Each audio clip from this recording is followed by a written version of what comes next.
அதிசயங்கள் செய்கிறவர் நம் அருகில் இருக்கிறார். அற்புதங்கள் செய்கிறவர் என்றும் நமக்குள் வசிக்கிறார். லூக்கா சுவிசேஷம் 6ஆம் அதிகாரம் 23வது வசனம். அந்நாளிலே நீங்கள் சந்தோஷப்பட்டு களி கூறுங்கள், பரலோகத்தில் உங்கள் பலன் மிகுதியாயிருக்கும்.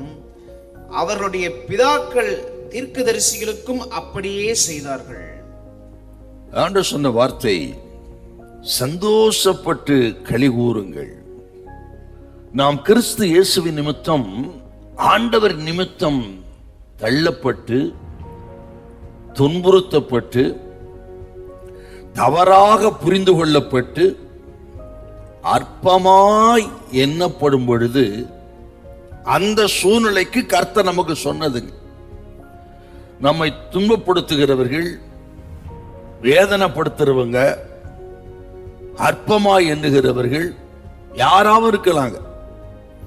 கிறிஸ்தவ விரோதியா இருக்கலாம், எதிர் வீட்டுக்காரரா இருக்கலாம், வேலை செய்யற இடத்துல பொறாமை கொண்ட மக்களா இருக்கலாம், ஏன் வீட்டாரே சத்துருக்களா இருக்கலாம். வீட்டிலே, வெளியில, வேலை ஸ்தலத்துல, எல்லா இடங்களிலும் அப்படிப்பட்ட மக்கள் இருப்பார்கள். அப்படிப்பட்ட மக்கள் உங்களை அற்பமாய் எண்ணி துன்பப்படுத்தி உங்களை தவறாய் புரிந்து கொள்ளும் பொழுது கர்த்தர் சொல்றாரு, நீங்கள் பாக்கியவான்கள். மத்தேயு 10:36 கர்த்தர் சொல்லுகிறார், வீட்டாரே சத்துரு. எப்படி சார் வீட்டார் சத்துருவா மாறுவாங்க? ரட்சிக்கப்படாதவர்கள் மத்தியிலே ரட்சிப்பின் அனுபவத்தை பெற்ற மக்களுக்கு வீடே சத்துருவாய் மாறுகிறது. அதுதான் இயேசுவின் நிமித்தம் வருகிற உபத்திரவம், பாடு. அப்படி கிறிஸ்துவின் நிமித்தம், நீங்கள் ரட்சிக்கப்பட்டது நிமித்தம், உத்தமமாய் இருப்பது நிமித்தம், உண்மையாய் இருப்பது நிமித்தம் உங்களுக்கு உலகம் வாழ்த்தும் போற்றும்னு கர்த்தர் சொல்லல. உங்களுக்கு பாடு உண்டு, உபத்திரம் உண்டு, உங்களை புரிந்து கொள்ள மாட்டார்கள், அற்பமாய் நினைப்பார்கள். அப்பொழுது இருதயம் நொறுக்கப்படும். பயப்படாதிருங்கள், அப்பொழுதுதான் நீங்கள் பாக்கியவான்கள். இந்த மலை பிரசங்கத்தை ஆண்டவர் உலகத்தாருக்கு சொல்லலைங்க.